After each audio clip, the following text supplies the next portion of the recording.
What's up, Clashers? Turin 56 from iKonik here, bringing you another war recap video.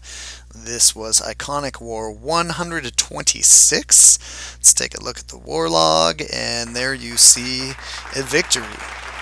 But quickly, before we even dive into that, let's look at this. Level 5 clan perks, they're finally here. I believe it was 75 days later, 75 days after that update, with the clan perks built into that update, we finally get to level 5. This is what we've been shooting for. We've been pushing so hard for this, and it's awesome to finally have it. Max troop donations from Town Hall 9s. Very, very cool. Alright, so moving on here. Let's look at these guys here. It was a 99-74 victory over a Korean clan. Pretty decisive victory, 25-star victory. Very nicely done by iKonik. And that's going to take us to 107, 16, and 3 for our total record. As far as the attacks, how they broke down, this was a 35 on 35, and we got 3 stars on 30 of those bases versus 8 for them. And really nice high average destruction, 96.4. Love to see it up that high.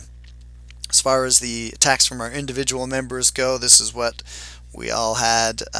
Heavy hitters this war with 6 stars were myself, Turin 56, UncleMoshes, NWO for Life, Nicklaus, and Warren. And then for the 5-star bitch slappers, we had Tobin 36, Nasty Nate, Satheesh, Daniel, Kyro, bowflexing, and PJ. And then a lot of members in there as well with some nice 3-star attacks that weren't on either one of those lists. So pretty nice all-around effort by our members.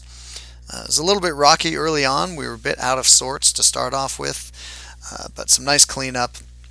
So we were able to finish off all but 5 of their bases, one of which was a Town Hall 10. So I'll show you as we scroll down here.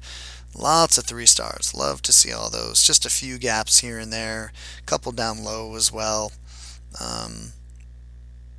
Could have had a few more of those, I think. We weren't going to have a perfect war this war, but we could have had a few more, but we started to experiment a little bit. So, and then these guys did okay. You know, they used most of their attacks and came out swinging, but they were just 2-star specialists up at Town Hall 9. Just aren't quite used to the 3-star army compositions. They only were able to get 1 3-star on our Town Hall 9s, and that's right here down on the Chosen Jake. The other 7 3-stars that they got were all on our Town Hall 8s, and about half of those were bully attacks by a Town Hall 9 attacking down. So let's go ahead and dive in here. Let's watch some of these attacks here. We'll watch Lawless bring a gowiwiho against this base here. A really nice pre-pop here. This was a cleanup attack, so he knew he was going to get the great trade there. 2 giant bombs for 1 hog. Shame on the designer of this base for making it that vulnerable. And then just 1 hog over here on the other side is going to get him the lure. So definitely some design flaws in this base. But nice easy clan castle kill over here. Just a barb to anchor over on the west. Giant to distract real quick, and those CC witches are going to be able to make good work out of what he's got defending the base. Golems are down. He gets a nice wide spread on these golems. Always important to get a good spread so they're tanking as many defenses as possible. You can see those wizards coming up behind them, the witches coming up behind them, totally protected from all that point defense because the golems are doing their job. And hogs are going to come in over here in the west. There they are. Lawless saved all 3 of his heal spells for the hogs in this attack. You know, we mix it up from time to time with our Town Hall 8s. It's often 2 heals and a rage, but the 3 heals works very well. Also, as you can see, it just kind of depends on what the individual attacker wants to bring. And he's still getting some tanking out of that golem down over there in the south, and those core troops are doing a little bit of tanking as well, so those hogs are coming through, and even losing some to spring traps. They're going to be able to get the job done with the heal spells that they're under to help them out.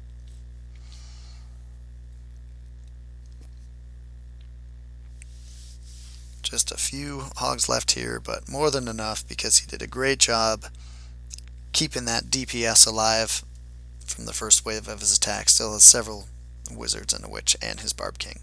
So we'll just go ahead and fast forward here while we watch about a minute worth of cleanup on this base. So nice job there, Lawless.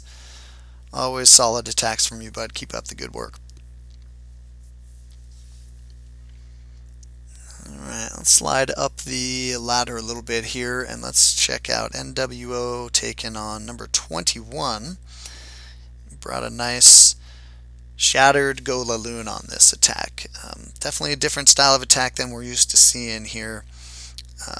These air defenses are very spread apart, but he gets great work out of his initial push on the kill squad. Goes very heavy on the wizards, much heavier than most of the attacks that you're going to see on this. And gets good work from the wall breakers there. Gets them all in. Golem's still doing a great job tanking for everything.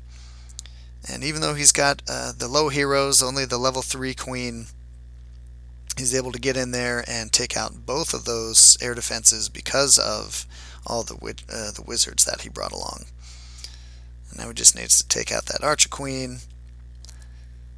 And there's not going to be any rotation really down here from air defense to air defense. He's just going to push in all from the southwest in one big wave here and try to let the air portion of his army meet in the core with what's left over of his kill squad.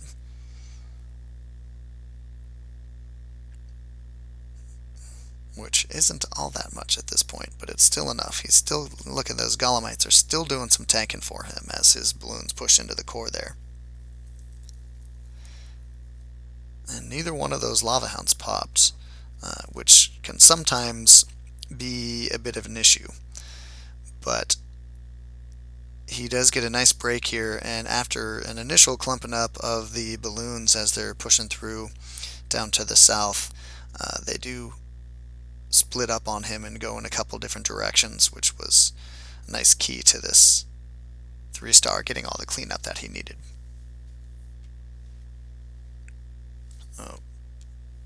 Once again, a lot of slow cleanup here, so there's the split on those balloons. It's nice that they went in a couple different directions.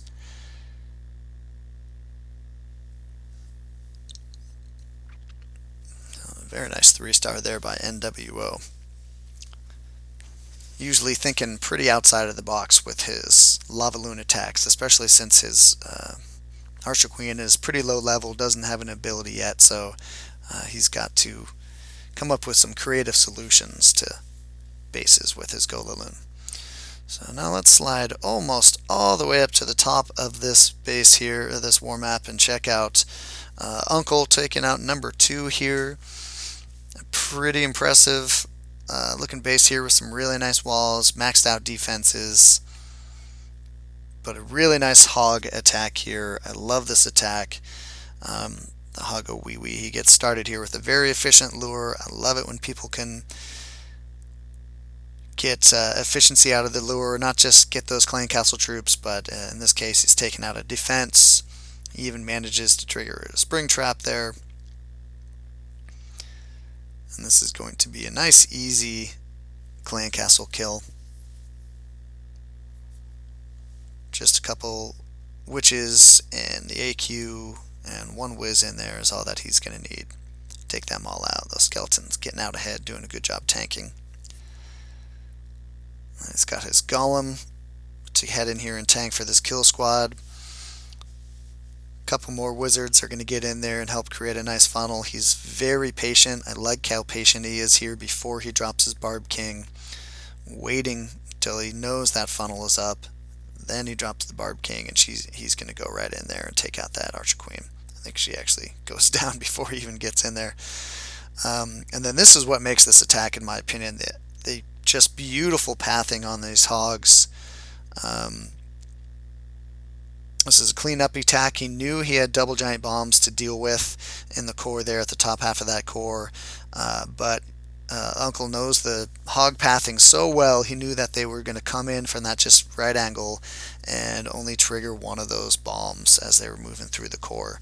I love it when people just take the challenge and they know there's double giant bombs and just go for it and hog the base anyways. That's one of my favorite things to see in this game.